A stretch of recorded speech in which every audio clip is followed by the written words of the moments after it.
தமிழ்நாடு அரசு பணியாளர் தேர்வாணையத்தால் நடத்தப்படும் டிஎன்பிஎஸ்சி குரூப் 2 2A 4க்கான ஆன்லைன் வகுப்புகளுக்கான அட்மிஷன் தொடர்ந்து நடைபெற்று வருகிறது எங்க அகாடமில.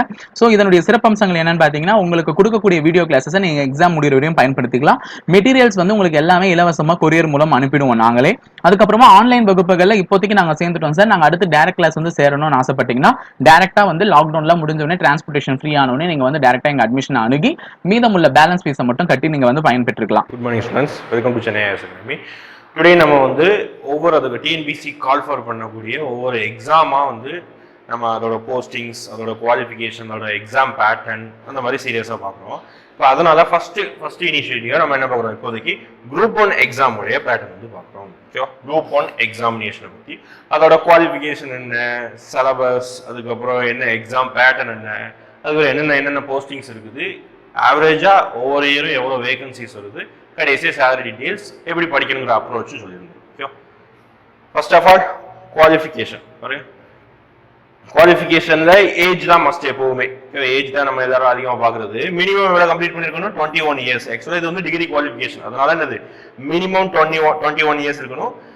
மேக்ஸிமம் அப்படின்னு பார்க்கும்போது ஜென்ரல் கேட்டகரி, ஓகேவா, ஜென்ரல் கேட்டகரி யாரெல்லாம் பிசி, எஸ்சி, எஸ்டி, எம்பிசி எல்லாம் இருக்கீங்களோ அவங்களுக்கு எல்லாம் 32 இயர்ஸ். அவங்க 32 years. BC, MBC, SC, ST, DNC இவங்களெல்லாம் வரவங்க 37. பார்த்துக்கணும். மினிமம் 21, மேக்ஸிமம் 32 தான். இது வந்து ஜென்ரல் கேட்டகரி பீப்புளுக்கு. மீதி எஸ்சி, எஸ்டி வரவங்க 37. நெக்ஸ்ட் பாருங்க, ஏஜ் கன்செஷன் இருக்குது பாத்தீங்களா. இது வந்து டிஃபரெண்ட் ஏபிலிட்டி பீப்புளுக்கு 10 இயர்ஸ் ரிலாக்ஸேஷன் இருக்குது. Maximum 10 years relaxation. அதுக்கப்புறம் ஆர்ம்டு பர்சன், எக்ஸ் சர்வீஸ்மேன் இருந்தீங்கன்னா அவங்களுக்கு எவ்வளவு 53 இயர்ஸ் வரைக்கும் நம்ம எக்ஸாம் எழுதிக்கலாம். மேக்ஸிமம் ஏஜ் 53 இயர்ஸ் வரைக்கும் அவங்க எக்ஸாம் எழுதிக்கலாம்.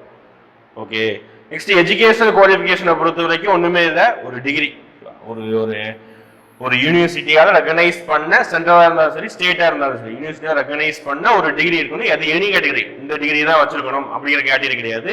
எந்த டிகிரி கம்ப்ளீட் பண்ணிருந்தாலும் போதும். அப்ப என்னதுதான் குவாலிஃபிகேஷன் பொறுத்த வரைக்கும் டிகிரி தான். 10th 12th கிடையாது, டிகிரி. Next physical qualification. இப்போ வந்து நம்ம பார்த்துருப்போம் கான்ஸ்டபிள், எஸ்ஐக்கு தான் பிசிக்கல் குவாலிஃபிகேஷன் வரும். இது எதுக்கு சார் பிசிக்கல் குவாலிஃபிகேஷன்னா, ஒரு கேட்டகரி, ஒரு போஸ்ட்டுக்கு மட்டும். என்ன போஸ்ட், டிஎஸ்பி சொல்றோம்ல, அது போஸ்ட் போலீஸ் கேட்டகரி வரதுனால டிஎஸ்பி போஸ்ட்டுக்கு மட்டும் தான் என்னது பிசிக்கல் குவாலிஃபிகேஷன் இருக்குது.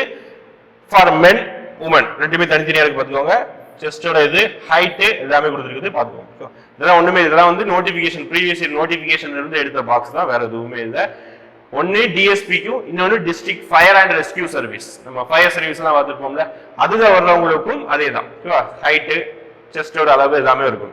Okay, next how to apply. ஜென்ரலா என்னதுதான், டிஎன்பிசியோட வெப்சைட்ல அப்ளை பண்றது தான். ஃபீஸ் பாத்தீங்கன்னா நார்மலா ப்ரிலிம்ஸ், 2 ப்ரிலிம்ஸ் ஒன்று இருக்குது, அடுத்து மெயின்ஸ் ஒன்று இருக்குது. ப்ரிலிம்ஸை பொறுத்த வரைக்கும் ஃபர்ஸ்ட் 1 டைம் ரெஜிஸ்ட்ரேஷன் பண்ணிக்கணும். யாராவது புதுசா வந்து டிஎன்பிசிக்கு படிக்க வரீங்கன்னா ஃபர்ஸ்ட் என்ன செய்யணும், அந்த வெப்சைட்ல 1 டைம் ரெஜிஸ்ட்ரேஷன் பண்ணிக்கணும். அந்த ரெஜிஸ்ட்ரேஷன் பண்ணதுக்கு அப்புறம் என்ன செஞ்சுக்கலாம், நம்ம ஒவ்வொரு எக்ஸாம்ல அப்ளை பண்ணிக்கலாம். ஓகே, இப்போ அது என்னது 100 rupees வந்து ப்ரிலிமினரி இந்த எக்ஸாமுக்கு. 1 டைம் ரெஜிஸ்ட்ரேஷன் வேற, எக்ஸாம் அப்ளை பண்றது ப்ரிலிம்ஸ் எக்ஸாமினேஷன். அடுத்து மெயின்ஸ் எக்ஸாமினேஷனுக்கும், ப்ரிலிம்ஸ் பாஸ் ஆனதுக்கு அப்புறம் தான் மெயின்ஸ், அதுக்குமே எவ்வளவுதான் 200. இது அப்ளை பண்ணி இது பாஸ் ஆனதுக்கு அப்புறம் ரிசல்ட் வந்ததுக்கு அப்புறம் தான் மெயின்ஸோட எக்ஸாம் பேட்டர்ன்.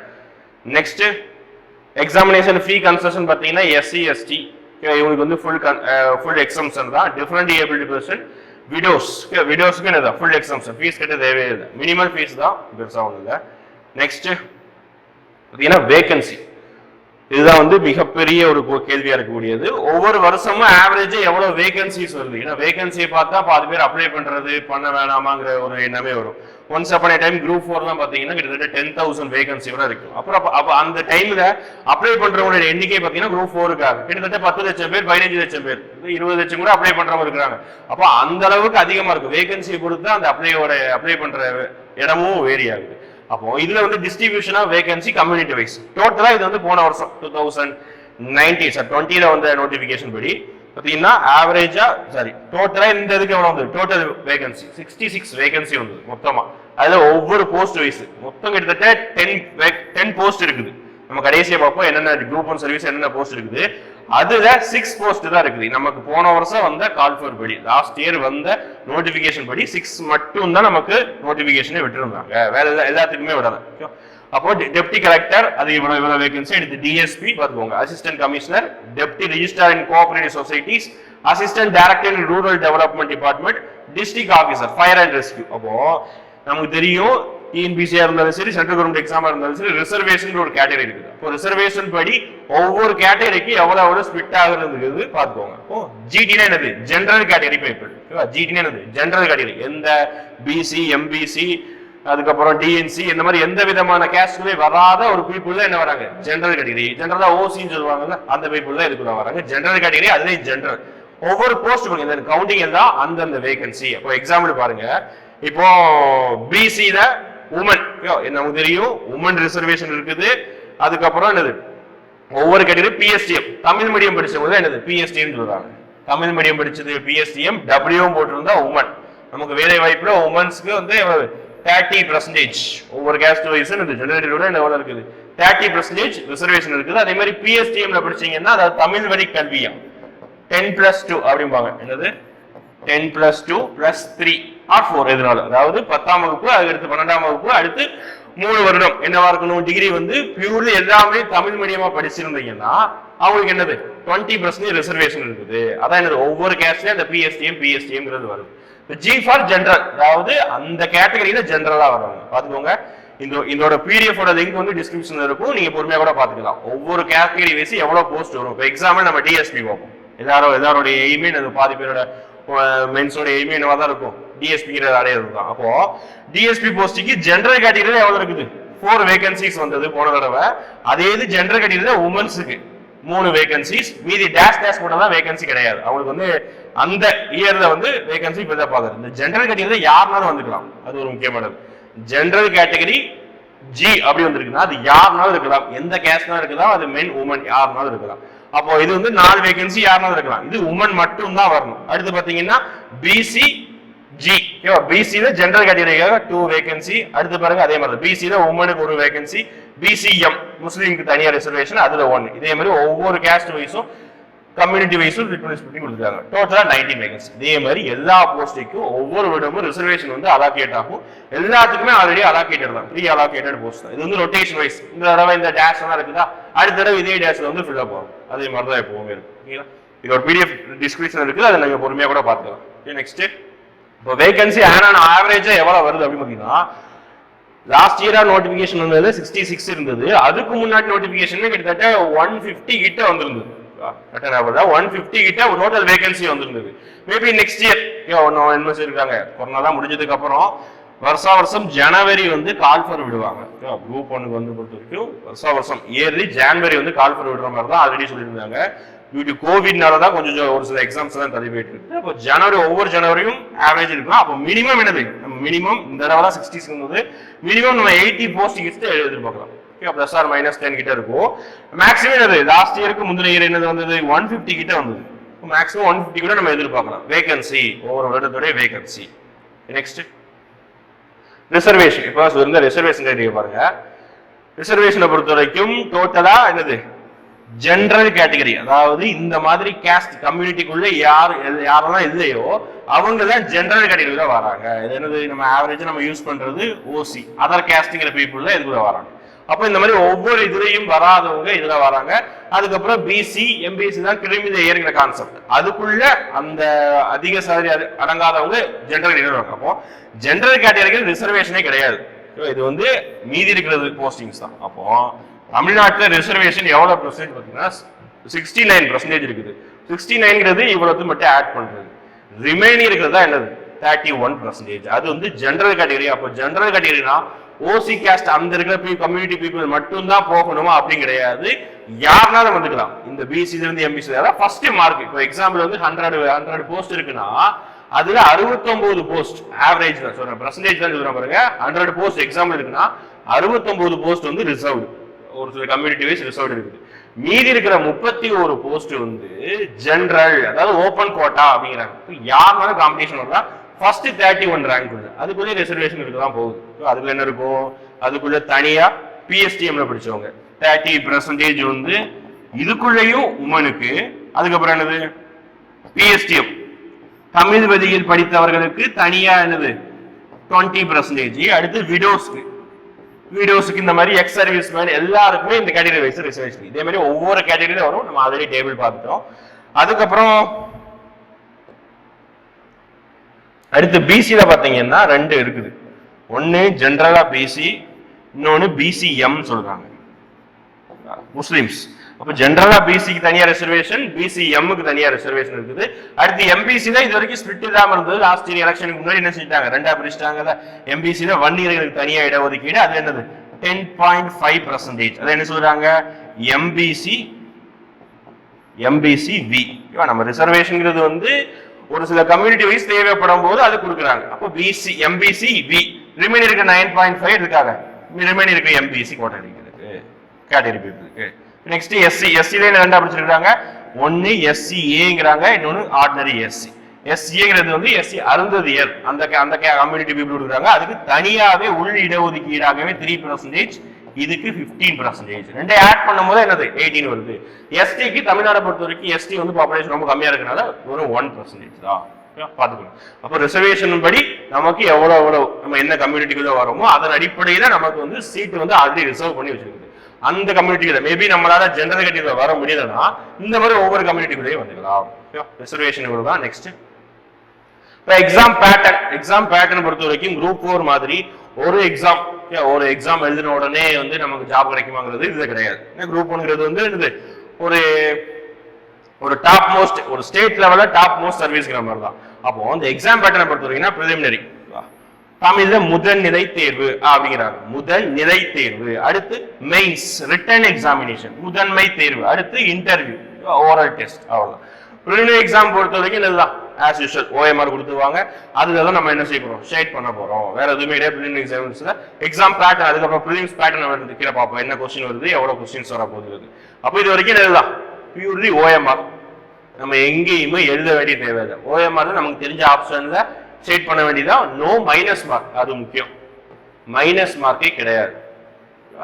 டிஎன்பிசியை பொறுத்த வரைக்கும் எந்த எக்ஸாமுக்கு இது வரைக்கும் மைனஸ் மார்க் வைக்கவே இல்லை. அடுத்தது mains written examination. Mains written எக்ஸாமினேஷனை பொறுத்த வரைக்கும் 3 பேப்பர் வருது. பேப்பர் 1, பேப்பர் 2, பேப்பர் 3 3 பேப்பர் வருது. இது எல்லாமே ஸ்கூல்ல நம்ம ஆன்சர்ஸ் எழுதுவோமா, 5 மார்க் 10 மார்க் எழுதுவோம். அதே மாதிரி இங்க ரிட்டன் எக்ஸாமினேஷன் தான். ரிட்டன் பேப்பர் கொடுத்துருவாங்க, அது ரைட் ரூல் ஷீட் தான். அதே நமக்கு வந்து ஸ்கூல்ல எக்ஸாம் எழுதுற மாதிரி அந்த அப்படியே ஆன்சர் ஷீட் அப்படியே ஃபில் பண்றோம். அதான் இங்க ரிட்டன் எக்ஸாமினேஷன். அடுத்து oral test as usual interview. இதுக்கு எவ்வளவு மார்க்ஸ் ஃபிட்டிங் இருக்கு. அதுக்கப்புறம் இந்த ஓரல் டெஸ்ட்டை பொறுத்த வரைக்கும் ரீசெண்டா தான் லாஸ்ட் வீக்ல என்ன பண்ணாங்கன்னா, ஆந்திர பிரதேசல, தமிழ்நாட்டில் கிடையாது, ஆந்திர பிரதேசல இனிமேல் குரூப் 1 சர்வீஸ்க்கு ஓரல் டெஸ்ட் கிடையாதுங்கிற மாதிரி அறிவிச்சிருக்காங்க. அதுக்கு நமக்கு சம்பந்தம் இல்லை, இருந்தாலும் தெரிஞ்சவங்க தான். நமக்கு பிரிலிம்ஸ் இருக்கு, மெயின்ஸ் இருக்குது, oral test. Oral test means interview, நேர்காணல் இருக்குது. இதான் எக்ஸாம் உடைய பேட்டர்ன். நெக்ஸ்ட் பிரிலிம்ஸ் பேட்டர்ன் பாருங்க. பிரிலிமினரி எக்ஸாம் பார்த்தோம்ல, அதோட பேட்டர்ன் பாருங்க, என்ன கொஸ்டின் எவ்வளவு வருது. ஓகே, அப்ப நமக்கு இது குவாலிஃபிகேஷன் டிகிரி, அதனால degree standard 175 questions general studies. 175 questions, 175 கொஸ்டின்ஸும் என்னது ஜெனரல் ஸ்டடீஸ் தான். மொத்தம் 200 கொஸ்டின்ஸ். அதுல 125 question general studies, history, geography, polity, இந்த மாதிரி நிறைய ஒரு 10 யூனிட் இருக்குது. 10 யூனிட்ல ஒரு யூனிட் பண்ணி எதுக்காக எடுத்துருக்காங்க, ஆப்டிடியூட் கொடுத்துருக்காங்க. கடைசி யூனிட் இருக்கும். சிலபஸ் இதே அட்டாச் பண்ணிருக்கேன், நீங்க பாத்துக்கலாம். டிஸ்பிளே பண்ணும்போது ஒரு அண்டர்ஸ்டாண்டிங்காக கவனிச்சுக்கோங்க. அப்போ ஜெனரல் ஸ்டடீஸ்ங்கிறது என்னது, history, geography 175 questions maximum marks. இதுல எவ்வளவு 25 கொஸ்டின்ஸ் ஆகிறாங்க ஆப்டிடியூட பொறுத்த வரைக்கும். இதுக்கு மாதிரி தான் 50 கொஸ்டின்ஸ் இருந்தது, இப்போ 25 மாத்திக்கிறாங்க. அப்போ டோட்டலா வந்து எவ்வளவு டைம் கொடுக்குறாங்க, 3 hours கொடுக்குறாங்க. டியூரேஷன் பாருங்க 3 hours. டியூரேஷன் 3 hours கொடுக்குறாங்க. Maximum marks 300. என்ன சார் 200 கொஸ்டின் தான் இருக்கு அப்படின்னா ஒரு கொஸ்டினுக்கு 1.5 மார்க்ஸ். ஒரு கொஸ்டினுக்கு 1.5 மார்க்ஸ். மேக்ஸிமம் மார்க் எவ்வளவு 300. அதுக்கப்புறம் மினிமம் மார்க் எவ்வளவு, அதாவது இந்த எக்ஸாமுக்கு குவாலிஃபை ஆகிறதுக்கு மினிமம் மார்க். இதெல்லாம் ஒரு பெயரளவுல தான் மார்க். ஆனா கட் ஆஃப் ரேஞ்ச் படி எவ்வளவு வேகன்சி வருது, எவ்வளவு பேர் அப்ளை பண்ணிருக்காங்க, எவ்வளவு பேர் எக்ஸாம் எழுதுறாங்க, அதை பொறுத்து தான் கட் ஆஃப் வேரி ஆகும். கட் ஆஃப் இதுக்கும் சம்பந்தமே இல்லை. இது வந்து மினிமம் மார்க் தான். இந்த கேட்டகரி பீப்புள் 90 மார்க்ஸ் மினிமம் எடுத்துருக்கணும். அதுக்கு கீழே எடுத்தாங்கன்னா அவங்க என்னதான் அந்த கட் ஆஃப் கீழே வந்தாலும் அவங்க வந்து குவாலிஃபை கிடையாது. அந்த அதர் கேட்டகரி பீப்புளுக்கு 120 மினிமம் மார்க். ஆனா ஆவரேஜா கட் ஆஃப் எவ்வளவு வருது பாத்தீங்கன்னா பிரிலிம்ஸை பொறுத்த வரைக்கும் 125 to 135 கிட்ட தான் இருக்கு. +- இருக்கும். இந்த தடவை பாத்தீங்கன்னா 130 கிட்ட தான் இருக்குன்னு எல்லாருமே சொல்லியிருந்தாங்க. ஆனா மார்க் எப்பவுமே ரிவீல் ஆக போறது கிடையாது, நம்மளோட அசம்ஷன் தான். அப்போ இது வந்து என்னது கட் ஆஃப் மார்க், இது கொஸ்டின்ஸ், அது பார்த்துக்கணும். இத்தனை கொஸ்டின்ஸ் போட்டாதான் என்னது நமக்கு வந்து ப்ரிலிம்ஸ் எக்ஸாமினேஷன் கிளியர் பண்ண முடியும். அப்போ நம்ம 3 பேட்டர்ன் பார்த்தா அது ஒவ்வொரு எக்ஸாம் கிளியர் பண்ணாதான் அடுத்தடுத்த பேட்டர்ன். ப்ரிலிம்ஸ் பாஸ் ஆனதுக்கு அப்புறம் தான் மெயின்ஸ் பாஸ் ஆனதுக்கு அப்புறம் தான் என்ன எலிஜிபிள் ஆக முடியும், ஓரல் டெஸ்ட்க்கு எலிஜிபிள் ஆக முடியும். அப்போ ப்ரிலிம்ஸோட பேட்டர்ன் பார்த்துக்கோங்க. நெக்ஸ்ட் மெயின்ஸோட pattern, mains and oral test. மெயின்ஸை பொறுத்த வரைக்கும் 3 பேப்பர் இருக்குது. 3 பேப்பருக்கும் 3 hours. டெய்லி ஒவ்வொரு பேப்பர் நடக்கும். ஓகே, ஒன் டே மண்டேனா அது ஒரு பேப்பர், நெக்ஸ்ட் அடுத்த ஒரு பேப்பர், 3வது நாள் அடுத்த ஒரு பேப்பர். 3 நாள் தான், 3 days எக்ஸாமினேஷன் நடக்கும். மார்னிங் செஷன் தான் இருக்கும். இது என்னது as usual return examination. Already சொல்லி ரிட்டன் எக்ஸாமினேஷன் தான் என்னது ஒவ்வொரு பேப்பருக்கும் 250 மார்க்ஸ். டோட்டலா ஓரல் டெஸ்ட் ஒரு 100 மார்க், டோட்டலா சேர்த்து 850 மார்க்ஸ் தான். இதுலயும் மினிமம் குவாலிஃபை இருக்குது. ஆனா இதை விட ஜென்ரலா அதிகமா தான் இருக்கும். இது வந்து பேரதை விட இந்த மார்க்ஸ் இதை விட ரொம்ப அதிகமாவே தான் இருக்கும். ஓகே, இன்டர்வியூ பொறுத்த வரைக்கும் என்னது இன்டர்வியூ ரெக்கார்ட்ஸ் தான் என்னது 100 மார்க்ஸ் இன்டர்வியூக்காக மட்டுமே. கிட்டத்தட்ட ஒரு 15 வயசு ஒரு 20 minutes வரைக்கும் இன்டர்வியூ நடக்கும். ஒரு நபரை வந்து அனலைஸ் பண்றாங்க. ஓகே, அப்போ மெயின்ஸ் எக்ஸாமினேஷன் பொறுத்த வரைக்கும் 3 பேப்பர் 3 hours இருக்குது. 250. ஓகே, டோட்டலா அப்போ எவ்வளவு 850 மார்க்ஸ். இதுல பாத்தீங்கன்னா மெயின்ஸ் எக்ஸாமினேஷன்ல இருக்கிற மார்க் மட்டும் மெயின்ஸ் பிளஸ் ஓரல் டெஸ்ட், இத மட்டும் தான் நமக்கு கால்குலேட் பண்ணி போஸ்டிங்ஸ் வேரி ஆகுமே தவிர ப்ரிலிம்ஸ்ல எடுத்த நம்ம எடுத்த மார்க் கவுண்ட் ஆக போறதே கிடையாது. தெளிவா கவனிச்சுக்கணும். ப்ரிலிம்ஸ்ல எடுத்த மார்க் வந்து நமக்கு ஒரு குவாலிஃபை பேப்பர் தான். அந்த பேப்பர் பாஸ் ஆனதா அடுத்த பேப்பர் குவாலிஃபை தான். இதை வந்து நமக்கு ஒரு போஸ்டிங்காக என்ன பண்ண போறது கிடையாது, கவுண்ட் பண்ண போறது கிடையாது, ஆட் பண்ண போறது கிடையாது. மெயினோட எக்ஸாமினேஷனையும் ஓரல் டெஸ்டோட எக்ஸாமினேஷனோட மார்க்ஸை மட்டும் தான் ஆட் பண்ணி போஸ்ட் வேரி ஆகுமே தவிர ப்ரிலிம்ஸ் ஆட் ஆகவே ஆகும். தெரிஞ்சுக்க வேண்டியது. ஓகேவா? நெக்ஸ்ட் பாத்தீங்கன்னா சிலபஸ். சிலபஸ் பொறுத்த வரைக்கும் 10 யூனிட் இருக்குது. யூனிட் 1, யூனிட் 2, யூனிட் 3 10 யூனிட் இருக்குது. சயின்ஸ் கீழே தமிழ்ல அட்டாச் பண்ணிருந்தா இங்க PDF பார்த்துக்கலாம். சயின்ஸ், அடுத்து current events, current affairs compulsory படிக்கணும். ஜியோகிராஃபி, புவியியல், அதுக்கு அடுத்து பாத்தீங்கன்னா ஹிஸ்டரி, அடுத்து இந்தியன் பாலிட்டி, அரசியலமைப்பு, இந்தியன் எக்கனாமி, அதுக்கப்புறம் இந்தியன் நேஷனல் மூவ்மெண்ட். இது ஹிஸ்டரி தமிழ்நாடு பேஸ் பண்ணி யூனிட். சரி, தமிழை உங்களுக்கு காமிச்சிடலாம் பாருங்க. நடப்பு நிகழ்வுகள், இந்திய ஆட்சியல், அரசியலமைப்பு, இந்திய பொருளாதாரம், இந்திய தேசிய இயக்கம், தமிழ்நாட்டின் வரலாறு. இந்த யூனிட் பாத்தீங்கன்னா டிஎன்பிசியோட போன தடவை நடந்த குரூப் 1 எக்ஸாம்லயும் யூனிட் 8, அதுக்கப்புறம் தமிழ்நாடு அட்மினிஸ்ட்ரேஷன் யூனிட் 9, இந்த இதுல மட்டுமே அதிகமான கொஸ்டின்ஸ் கவர் ஆகுது. அப்போ இதை நம்ம அதிகமான இம்பார்ட்டன்ஸ் கொடுத்து படிக்கணும். அது தெரிஞ்சுக்கணும். யூனிட் 8ல அதிகமான கொஸ்டின்ஸ் கவர் ஆகுது. கிட்டத்தட்ட 40 கொஸ்டின்ஸ் மேல வந்துடுச்சு. யூனிட் 9 ஒரு 20 கொஸ்டின் கிட்டத்தட்ட அதுல இருந்து எவ்வளவு 70 கொஸ்டின்ஸ் கிட்ட வந்துருது. ஆவரேஜா 70 கொஸ்டின் மேல வந்துருது. அப்போ அதிகமான மொத்தம் 10 யூனிட்ஸ் இருந்தாலும் இந்த 2ல இருந்து அதிகமா கேட்கிறாங்க. தமிழ்நாட்டுடைய வரலாறு நல்லா படிச்சுக்கணும். இதுல திருக்குறள் ரொம்ப முக்கியமான பாயிண்ட். திருக்குறள் வந்து ரொம்ப முக்கியமான பாயிண்ட். ஸ்கூல் புக்ல திருக்குறள் அதிகமா மேக்ஸிமம் ஸ்கூல் புக்ல கவர் பண்ணி முடிச்சிடும். திருக்குறள் யூனிட் 8. அடுத்து யூனிட் 9 பாருங்க, தமிழகத்தில் வளர்ச்சி மற்றும் நிர்வாகம். அதை பொறுத்தா இருக்குது, பாத்துக்கோங்க. PDF டவுன்லோட் பண்ணி வச்சுக்கோங்க. அடுத்து என்னது யூனிட் 10 என்னது aptitude and mental ability. Syllabus பொறுத்த வரைக்கும் இதுதான் ப்ரிலிம்ஸ்க்குரிய சிலபஸ்.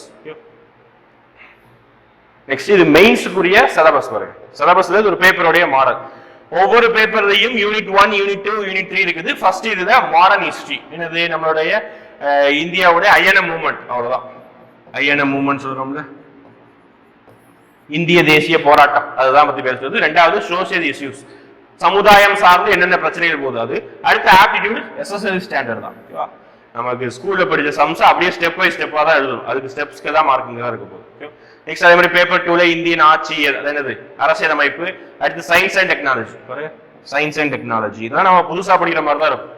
அதுக்கப்புறம் தமிழ் சொசைட்டி அதே மாதிரி தான் யூனிட் 8ல பண்ணோம்ல அதே தான் இங்கே வருது. ப்ரிலிம்ஸ்ல ஒரு சில சிலபஸ் ஓவரால் கவர் ஆகுது. அதே மாதிரி பேப்பர் 3 பார்த்துக்கோங்க, ஜியோகிராஃபி, என்விரான்மெண்ட், இந்தியன் எக்கனாமி.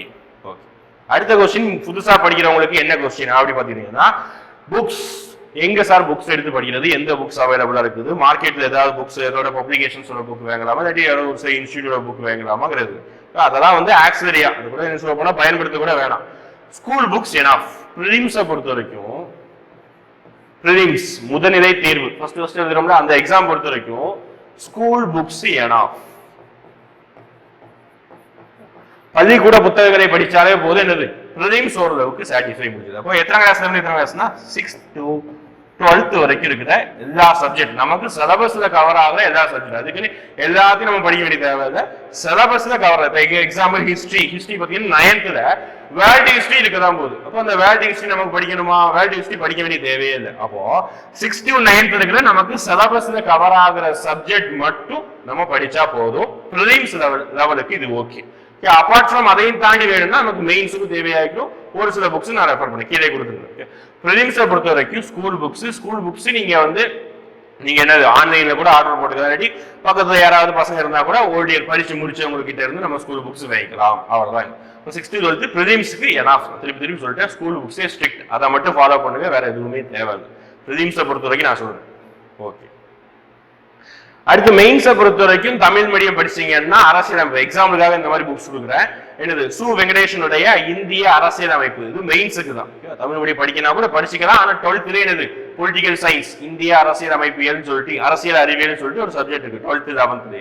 அதுதான் இங்க இருக்கும் போது இந்திய அரசியலமைப்பியல் மெயின்ஸை பொறுத்த வரைக்கும். இங்கிலீஷ்ல படிக்கிறவங்க லக்ஷ்மிகாந்த் ஃபேமஸான புக் தான், நிறைய பேர் கேள்விப்பட்டிருப்பீங்க.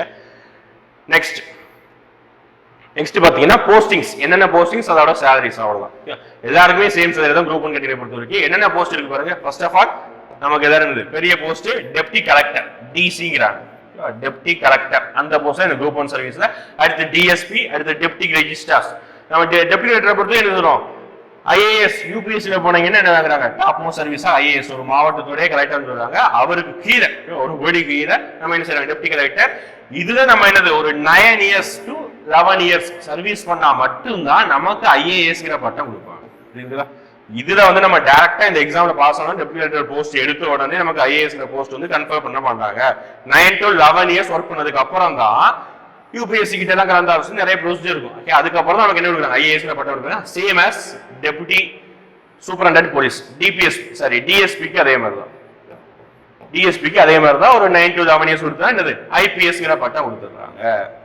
இதெல்லாம் state level service. Central government சர்வீஸ்ல இதே மாதிரி பேரலா ஒரு சில சர்வீஸ் இருக்குது. அது யூபிஎஸ்சி மூலமா போறது, இது டிஎன்பிஎஸ்சி மூலமா போறது. அப்போ deputy collectors, deputy superintendent police தான் நமக்கு தெரிஞ்சது. அடுத்து டெப்டி ரெஜிஸ்டர் கோஆபரேட்டிவ் சொசைட்டிஸ். நமக்கு தெரியும் கூட்டுறவு சங்கங்கள் தான் இருக்குது.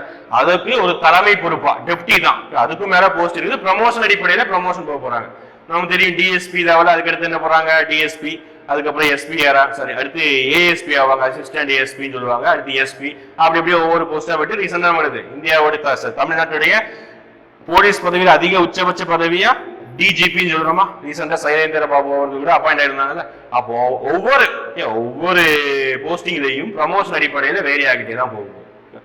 நெக்ஸ்ட் அடுத்த போஸ்ட் பாருங்க. Assistant director of rural development. Rural டெவலப்மெண்ட்டுக்கு என்னது நம்மளோட ரூரல் டெவலப்மெண்ட் முன்னேற்றத்துக்கு தனி டிபார்ட்மெண்ட் இருக்கு. அதுல ஒரு டைரக்டராக போஸ்ட் போடுறாங்க. அடுத்து பாத்தீங்கன்னா assistant commissioner of Tamil Nadu religious. என்னது நம்ம அந்த ஹிந்து அறநிலைத்துறைன்னு சொல்றோமா, அந்த துறையில ஒரு போஸ்ட். அடுத்து அசிஸ்டன்ட் கமிஷனர் கமர்ஷியல் டாக்ஸ்ல. Next district registrar. இது ஒரு ஒரு பெரிய போஸ்ட் தான். என்னது டிஸ்ட்ரிக்ட் ரிஜிஸ்டர் எல்லாமே பெரிய தான். இது என்னது எக்ஸாம்பிள் வந்து நம்ம பத்திரப்பதிவு ஒவ்வொரு ஜோன் வைஸ் பத்திரப்பதிவு சர்பதிவாளர் அலுவலகம் சப் ரிஜிஸ்டர் ஆபீஸ். அவங்க எல்லாத்துக்கும் ஒரு ஹெட்டா தான் ஒவ்வொரு டிஸ்ட்ரிக்ட் என்ன இருக்காங்க? டிஸ்ட்ரிக்ட் ரிஜிஸ்டர் போஸ்ட் இருக்குது. அடுத்து டிவிஷனல் ஃபயர் ரெஸ்கியூ ஆபீசர்ஸ். அடுத்து அசிஸ்டன்ட் கன்சர்வேட்டர் ஃபாரஸ்டர்.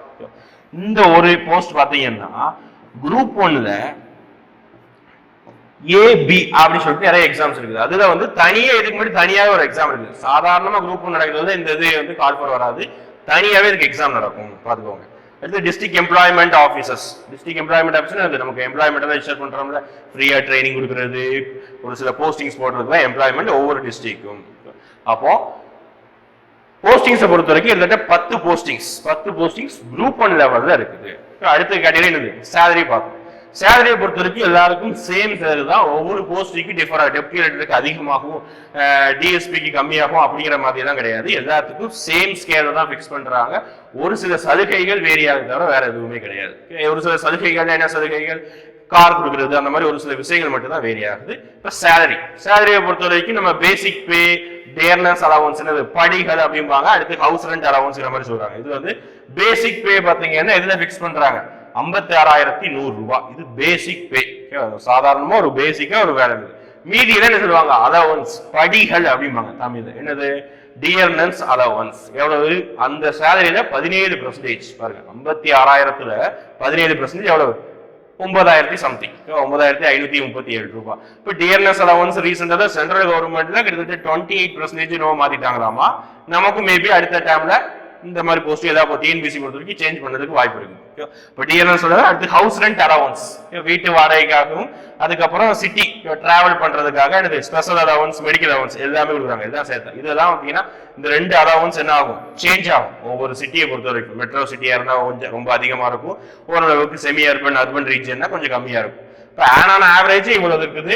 அப்போ நம்ம கிராஸ் சேலரி தான் இது, நம்ம கைக்கு வர போறது கிடையாது. மொத்தம் நம்மளுடைய சேலரி பாத்தீங்கன்னா 74,000 குரூப் 1 சர்வீஸ் வாங்குறீங்கன்னா 74,637 ரூபாய் நமக்கு நம்மளுடைய கிராஸ் சேலரி. அடுத்து இதுல வந்து என்ன செய்றாங்க? நமக்கே தெரியும், பென்ஷனுக்காக அதுக்கப்புறம் ஃபேமிலி பெனிஃபிட்டுக்காகிற மாதிரி ஒரு சில டிடக்ஷன் பண்றாங்க. அதுல ஃபேமிலி பெனிஃபிட் ஃபண்ட்னு சொல்லிட்டு நியூ ஹெல்த் இன்சூரன்ஸ், அதுக்கப்புறம் கான்ட்ரிபியூட்டரி பென்ஷன் ஸ்கீம், பென்ஷன் ஸ்கீமுக்கு கிட்டத்தட்ட 6,000 ரூபாய் அந்த அளவுக்கு இருக்காங்க. கடைசியா நெட் சேலரி மீதி எல்லாம் எல்லாத்தையும் மைனஸ் பண்ண டிடெக்ட் பண்ணதுக்கு போக நமக்கு மீதி எவ்வளவு கைக்கு வந்து சேருது, அதான் என்னது நெட் சேலரி. அப்போ கைக்கு வந்து எவ்வளவு சேருது? 67,000. தமிழ்நாடுல ஒரு எக்ஸாம் மூலமா நம்ம வேலைக்கு போகிறது வந்து இதுதான் ஹையஸ்ட் போஸ்ட். இதோட ஸ்லைடு முடிஞ்சது. இதுதான் என்னது ஹையஸ்ட் போஸ்ட். இதை வந்து முடியுமா முடியாதா? தமிழ் மீடியத்துல படிக்கிறவங்க முடியுமா முடியாதுங்கிறது கேள்வியே தேவையில்லை. தமிழ் மீடியத்துல இருந்து படிச்சு போனவங்க நிறைய பேர் இருக்காங்க குரூப் 1 எக்ஸாம் பொறுத்த வரைக்கும். டிகிரி தமிழ் வழி டிகிரியே வச்சிருந்தீங்கன்னா ரொம்ப சூப்பர். 20% நம்ம அதுக்கு ஏற்ற மாதிரி ரிசர்வேஷன் இருக்குது. மேற்படி இது வந்து தமிழ் மீடியம் படிச்சவங்க தான், இங்கிலீஷ் மீடியம் படிச்சவங்க தான் ஈஸியா இருக்கும் அந்த மாதிரி ஒரு எண்ணமே கிடையாது. எல்லா புக்ஸும் தமிழ் இங்கிலீஷ் எல்லாத்துலயுமே இருக்குது. வேற ஒரு பிரச்சனை கிடையாது. எல்லா மெம்பர்ஸ் படிக்கலாம், டிகிரி குவாலிஃபிகேஷன். அடுத்த சீரியஸ்ல அடுத்து குரூப் 2 குரூப் 4 சீரியஸ் பார்க்கலாம். தேங்க்யூ.